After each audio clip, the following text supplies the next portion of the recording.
बिस्मिल्लाहिर्रहमानिर्रहीम। अस्सलामु अलैकुम वरहमतुल्लाहि वबरकातुहू। जिनसी ताकत स्पर्म अकाउंट को बढ़ाने वाली घरेलू ग़िज़ाएँ। एक सेहतमंद मर्द में फ़ी सेकंड तकरीबन 1500 स्पर्म बनता है। आइए जानते हैं कुछ ऐसी घरेलू ग़िज़ाएँ जिन्हें अपनाकर आप स्पर्म अकाउंट की तादाद और क्वालिटी में इजाफ़ा कर सकते हैं। पालक में मौजूद फोलिक एसिड सेहतमंद नुतफ़ा की पैदावार में मददगार है। जिस्म में फोलिक एसिड की कमी होने पर गैर सेहतमंद नुतफ़ा बनता है, जिसकी वजह से स्पर्म को एग्स तक पहुंचने में दिक्कत होती है। लहसुन में एलिसिन होता है, जो मर्दों के जिनसी अज़ा में खून के बहाव को बढ़ाता है, स्पर्म को नुकसान होने से बचाता है। लहसुन में सेलेनियम भी होता है, जो मनी की नकलो हरकत में इजाफ़ा करता है। फ़ी दिन 2 लहसुन की कलियों को खाना काफ़ी होगा।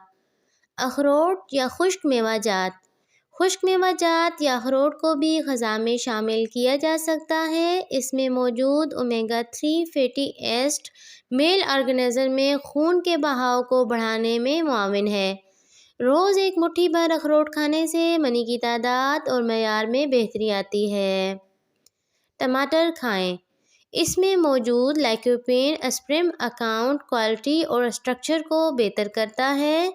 टमाटर को जैतून के तेल में पकाकर खाने से काफ़ी फ़ायदा होता है, लेकिन इसके लिए मुआलिज से मशवरा करें, क्योंकि जैतून का तेल जहाँ बहुत खूबियों का हामिल है, वहाँ उसकी एक ख़ुसूसियत ये है कि वो बहुत ज़्यादा गर्म होता है।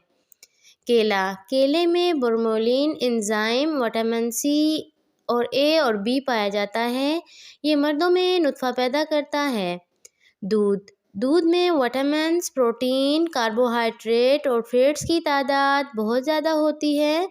दूध पीने से ज़हनी दबाव और थकावट में कमी आती है, इसलिए आसाब बेहतर काम करते हैं और दूध पीने से हड्डियां भी मजबूत होती हैं, यानी हड्डियों में मौजूद गुदा ज़्यादा होता है। मछली में दिल के लिए मुफीद ओमेगा 3 चिकने तुरशे होते हैं, जो सोजिश को कम करने, दिल की हिफाजत करने और देरीना अमराज से बचाने में मददगार हैं। टेस्टोस्टेरोन लेवल जिनसी हार्मोन्स बेहतर काम करता है मछली खाने से। जिन औरतों का हमल ठहरता ही ना हो या दूसरे तीसरे महीने में गिर जाता हो और ससुराल के ताने सुनकर तंग आ गई हो, तो इन्हें चाहिए कि इनको हमल ठहरने के लिए कद्दू के बीज खाना शुरू कर दें। हमल कभी भी नहीं गिरेगा। जो औरतें ब्रेस्ट छोटा होने से परेशान हैं और वो अपनी ब्रेस्ट को गोल फुटबॉल की तरह बड़ा करना चाहती हैं, इन्हें चाहिए कि वो सुबह सुबह अपनी ब्रेस्ट को हाथ ना लगाया करें और जैतून के तेल से ब्रेस्ट की मालिश करें। अगर कोई लड़की चाहती है कि इसकी शर्मगाह कंवारी लड़कियों जैसी तंग हो जाए, तो उसको चाहिए कि आंवला खुश्क 50 ग्राम, फटकरी 20 ग्राम 2 किलो पानी में पकाएं। जब पानी 1 किलो रह जाए तो इस पानी को ठंडा करके अपनी शर्मगाह को दिन में 3-4 बार धोएं। इससे आपकी शर्मगाह बिल्कुल कंवारी लड़कियों जैसी हो जाएगी और ये टोटका 15 दिन तक इस्तेमाल करना है। मज़ीद अच्छी वीडियोज़ के लिए हमारे चैनल को सब्सक्राइब करें। शुक्रिया।